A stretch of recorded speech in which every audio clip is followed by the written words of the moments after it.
Bonjour à tous. Dans cette vidéo, on va voir, avec un exemple que vous connaissez bien, la fonction carré, comment compléter le document de cours pour l'étude des différentes fonctions de référence que vous avez dans les pages 2 à 11 de votre document. Et on en profitera également pour revenir, lors de l'étude de la fonction carré, sur différentes caractéristiques des fonctions, domaine de définition, etc., que vous avez dans votre document de cours, soit dans les rappels en page 1, soit dans les pages 12 à 15 du document. C'est parti. La fonction carré, elle correspond à f de x égale x carré. On laisse carré au masculin parce que c'est la fonction qui donne le carré de la variable x. On va commencer en remplissant le tableau des valeurs en utilisant la relation f de x égale x carré. Par exemple, pour moins 2, ça fait moins 2 au carré, ça fait 4. On fait la même opération pour les autres valeurs et on obtient le tableau de valeurs. Ce tableau de valeurs, on va pouvoir l'utiliser pour tracer le graphe de la fonction. On a notre repère et à chaque fois pour un point, ce point on peut le placer sur le graphe en utilisant comme coordonnée horizontale la valeur de x, comme coordonnée verticale la valeur de y. Donc sur l'axe horizontal on représente les antécédents, sur l'axe vertical les images. On place nos différents points. On a donc 5 points sur le graphique et on les relie pour avoir la fonction pour l'ensemble des valeurs de x. On obtient une forme que vous connaissez bien, la parabole. On nous demande ensuite de calculer le domaine de définition de la fonction. Le domaine de définition de la fonction, si vous regardez la définition, elle est en page 1 du document. Je vous laisse lire le détail, vous devrez d'ailleurs l'étudier, mais cette définition elle nous dit grosso modo que le domaine de définition, c'est l'ensemble de toutes les valeurs de x de la fonction. Ici, on a en fait un extrait de la fonction carré, mais on pourrait dézoomer, et pour n'importe quelle valeur de x, on pourrait calculer f de x égale x carré. Donc, le domaine de définition, c'est l'ensemble de tous les réels qu'on note R avec une double barre. Ensuite, on nous demande de calculer l'ensemble image de la fonction. À nouveau, à la première page du document, vous avez la définition de l'ensemble image de la fonction, mais grosso modo, c'est l'ensemble de toutes les images de la fonction. Ici, on voit que la plus petite image possible, c'est 0, et la plus grande, eh bien, on ne la voit pas vraiment sur le graphique parce que, en fait, la plus grande valeur, c'est plus l'infini. On va donc écrire comme ensemble image l'ensemble des réels positifs.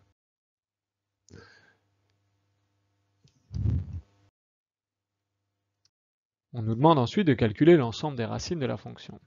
Une racine, qu'est-ce que c'est? Si vous allez à la page 12 du document, vous trouverez le paragraphe suivant. On nous dit qu'une racine, c'est une valeur de x pour laquelle f de x est égal à 0. Graphiquement, c'est ce qui va nous intéresser. Une racine, c'est l'abscisse d'un point d'intersection du graphe avec l'axe OX. Revenons au graphe et regardons là où les intersections du graphe avec OX. Ici, il y a une seule intersection, c'est le point 0, 0. L'ensemble des racines, c'est donc l'abscisse de cette unique intersection, c'est 0. Comme c'est un ensemble, on le met entre accolades. On nous demande ensuite de calculer l'ordonnée à l'origine. L'ordonnée à l'origine, je ne l'ai pas mis dans votre document théorique parce que c'est quelque chose dont je ne désire pas spécialement que vous reteniez la définition.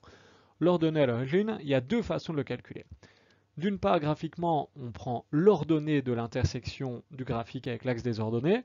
Ici, l'intersection du graphique avec l'axe des Y, c'est à nouveau le point 0, 0. Mais cette fois-ci, on prend l'ordonnée, et l'ordonnée, elle vaut 0. Algébriquement, ce qu'il faut faire, c'est calculer f de 0. Donc, on prend f de x égale x carré, on remplace par 0. On a 0 au carré, ça fait 0 aussi. Dans les deux cas, on obtient bien le même résultat, 0. On nous demande d'étudier la symétrie et la parité d'une fonction. Voyons pourquoi ces notions sont liées.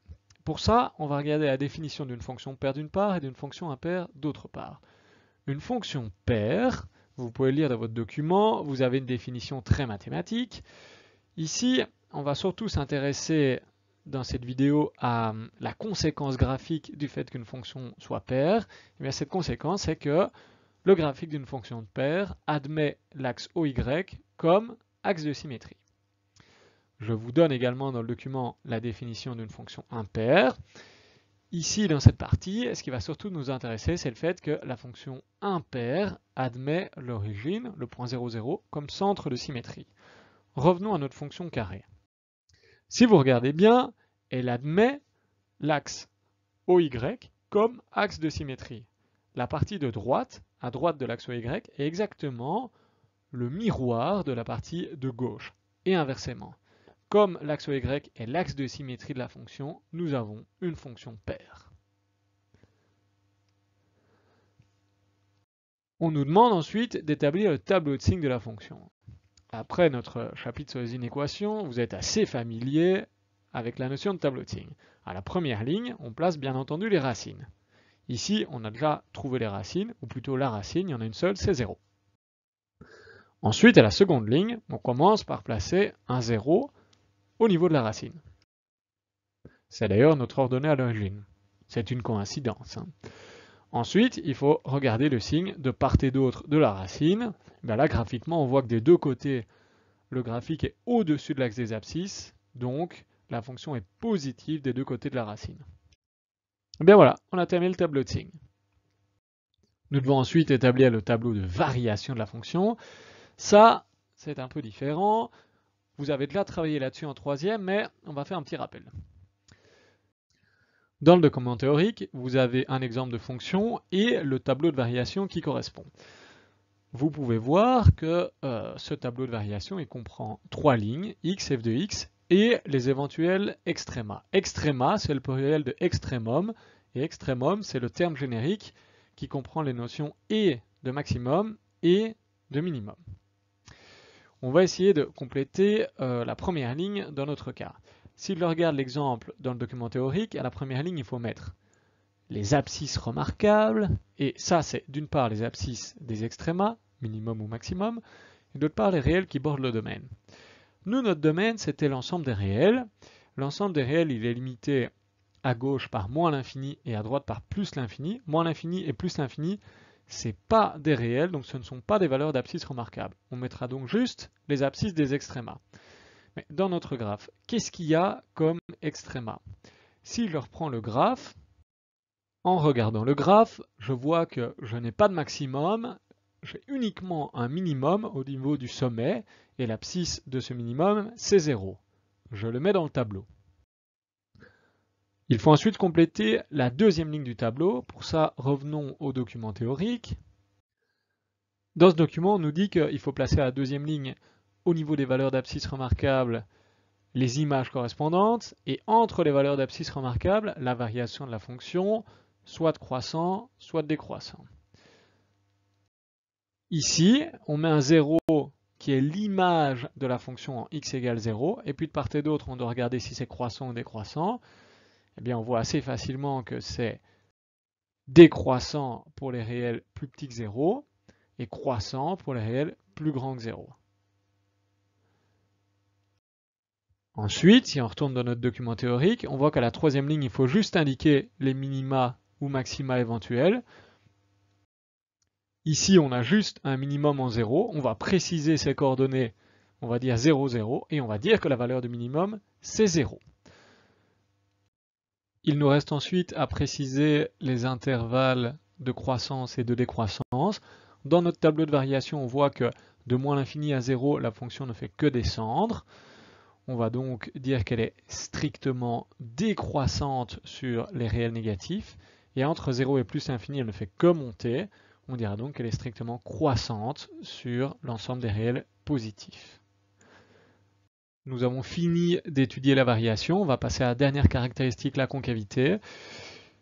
On va donc devoir dire si la concavité est tournée vers le haut ou vers le bas, en précisant sur quelle partie de la fonction. Donc, par exemple, ici, on va dire que la concavité est positive, c'est-à-dire elle est tournée vers le haut, mais on va dire que la concavité est positive sur l'ensemble des réels, c'est-à-dire que la concavité est positive pour toutes les valeurs de x.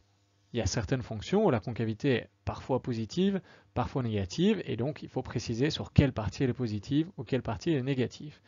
Mais voilà, avec la concavité, c'était la dernière caractéristique de la fonction carré que nous devions donner. Nous avons terminé. À vous de vous mettre au travail pour les caractéristiques des autres fonctions de référence.